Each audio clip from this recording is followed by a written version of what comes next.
mentioned as well, after your contact with the Greys, you had contact with other life forms, in particular people from the future.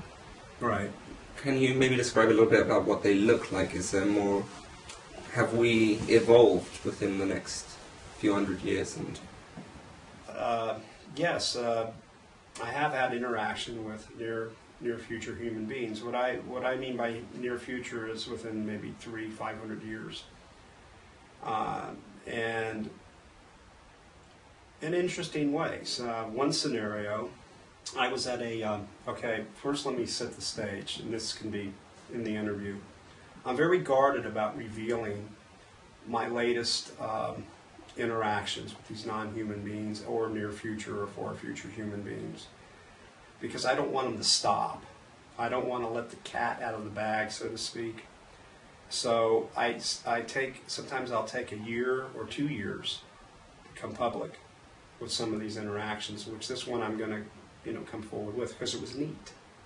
And I think we need to know this. It's a very positive thing. I was in a city, and I was in a public place, and a near future person came into the room. And a telltale for me when either an extraterrestrial or any species of being, including human beings from the future, are in the vicinity is I get a sense of what I get a sense as to when I'm abducted and being on board. My respiration will increase. My heart rate will go, rather speeds up. My spine straightens up, and I can sense them. And then when they get closer, it's an uncomfortable feeling, and I zip up and get quiet, and I know there's something coming around. And then it eases off. And this particular human being person was from the future, and he came into an establishment, and we recognized each other, and the conversation was half telepathic, or I recognized him, and then he recognized, there was a recognition that it was him, and the conversation was half telepathic and half verbal, and this is neat, and meaning that he would make a statement, and I would answer it telepathically, and then he would telepathically make a statement, and then I would answer it verbally. So anybody in the room would not make sense of what these two people are doing. If you can see this, that's something that, again, I was quiet about for years, but I'm coming forward with it. It's a way to communicate, to say, yes, this is who I am. And I'm saying, okay, I'm glad you recognize me. He then ordered himself something to drink. And I was watching him. He asked if he could sit next to me, and I said yes, he could. And that was telepathic. And then, but this communication went on for a while. He ordered something to drink. And just these things are, with all the trauma and everything that's going on, but what I found interesting was he asked how much the drink was. And I remember the waitress saying, it's $1. And so he took out this billfold, and when he opened this billfold, he had this filing system in there that I could see. And he took his thumb and he was going real fast, and boom, and he stopped. And then when he stopped, he pulled out a perfectly folded dollar bill, just folded into about an 1.5 inches by 1.5 inches. And he unwrapped this dollar bill, and there was an assortment of different colored notes that I could see in his billfold. And he took it out and he looked at it, and almost obvious that he looked like a tourist. Get the point? And he handed the waitress the $1, and he sat down with the drink. And so in this verbal communication, he said to me, he says, well, Jim, how you doing? Basically, and I responded, my name isn't Jim, just to see what he'd say. He says, yes, it is. It's Jim Sparks. All right, so he was toying with me. And then he says, he says, can you get me a piece of paper and 2 pencils, or 2 pens? So what does he want with a piece of paper and 2 pencils? And so I found a piece of paper to write on. I asked the waitress for a couple of pens, and I gave it to him.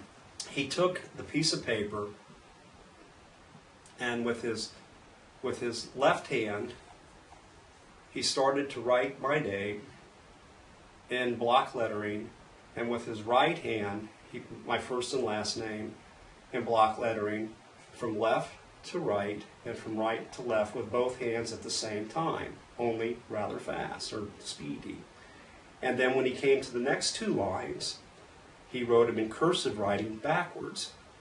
Backwards, forward, and backwards, upside down, and everything you could think of until they were meeting. And as he was doing this, he started quoting tax code to the decimal from the late 1800s to the present, and looking at me and doing this at the same time.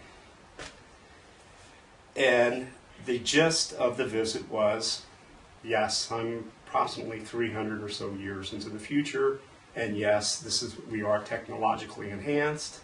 This is a positive thing, and this is some of the things that we can do once we get to this point. And then we had a couple words back and forth, and then he left. What about physical features? Were they? He looked perfect. He looked perfectly normal. He was Caucasian. He looked like a human being, because the near future human beings pretty much look like us. Now we're going into other stories, which I'm going to hesitate a little bit, but I'll go into it somewhat, because I want, as the story evolves, the Jim Sparks story and interactions, I'd like to bring listeners to a certain point where I'm more comfortable with coming out with some of this stuff, again, for the purpose of keeping the trail, let the trail get cold. But near future people do not specifically look like we do now. Their ears are set on their faces, and their eyes are. They're smaller. They're not as interactive. For the purposes of this video, I mean, you have to remember that it's not necessarily going to all go out, and as I say, I like to collect things, so if there's stuff that you don't mind talking about, it doesn't have to ever go out anywhere, or it doesn't have to go out now. If you, in 2 years' time, you say, remember that? Now you can release it. I mean, if there's stuff that... Well, I know, I'd like to pick at stuff that you haven't really gone through yet, like stuff that nobody knows. That even well, you weren't aware of this one, right? No. Yeah, No. okay. I mean, all this kind of stuff is great. But I mean, even if there's stuff that you don't want to go out yet, I'm just really curious. I prefer not to at this time, but I will, and I may touch on things in a talk too. But I'll leave that at that. But I can tell you that I've been privy to daily activity that goes on. I can tell you that they hide in plain sight and mimic themselves to look and act and behave as exactly as we do. And you know, you could be rubbing shoulders with one and never know it. And I guess I'll just leave it at that. Okay. Can you think of anything? No, I think it's good. Okay, well, I'd like to share with you another event, because when I speak in, I break it down in sections, so to speak.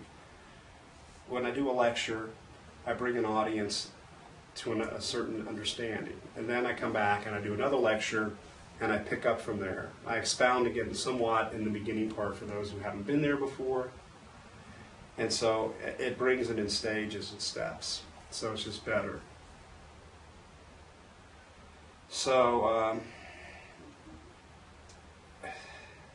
just for you guys, and I think I may have shared with this in one interview, possibly, probably not.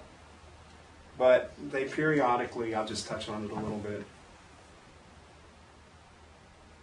They periodically will bring in landing parties of human beings who were not born and raised and bred and nurtured on our planet. The seeds were collected, the ova and the semen, and they were incubated somewhere else. And these are people who are living and growing up in an evolved environment.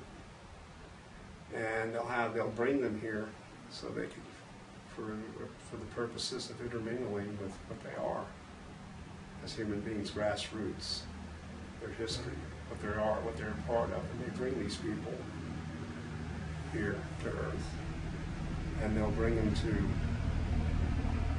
tourist meccas, large cities, very well guarded, very well watched, and very well trained as to how to behave, and dressed, so they can get a feel of what their grassroots are, where they come from, and they'll spend a few hours mingling, and then they leave. And that's an ongoing process. And so, from time to time, I've had the privilege of interacting in that process, and meeting and talking with these people. So that's an ongoing thing. And they're people, just everything about them is human. Wholly human, except that, they were never raised here. So it's like an animal being born in captivity and slowly being, rehabilitated back into that. You got the point. Well, that's quite ominous, really, as well. And it kind of also takes away from the hybrid issue, because the hybrid issue, as you say, those beings they would be more intelligent, more advanced, and they're not human. But if the Greys like the ideas of humans inhabiting this planet, so why don't they? Obviously we can just guess at this, but I think it's a point to think, why is it that they're raising hybrids when they can grow humans as well, if they needed to? Well, there's different campaigns and there's different agendas, and they're many-fold. And one can involve themselves on the surface, or sometimes a little depth, like myself with some of them. And then you ask, why are they doing this and why aren't they doing that? In this particular case, they're just guarded about preserving that particular species of human being. If you ask me, if we go a little deeper with it, it has nothing to do with the hybrid program. As I mentioned earlier, I believe that to be an insurance policy. But it's to take us in the state we're in and bring us along. To what ends, I don't know at this time. That's very interesting. Just a second. So this can be broadcast. Not yet. Oh, this was for you.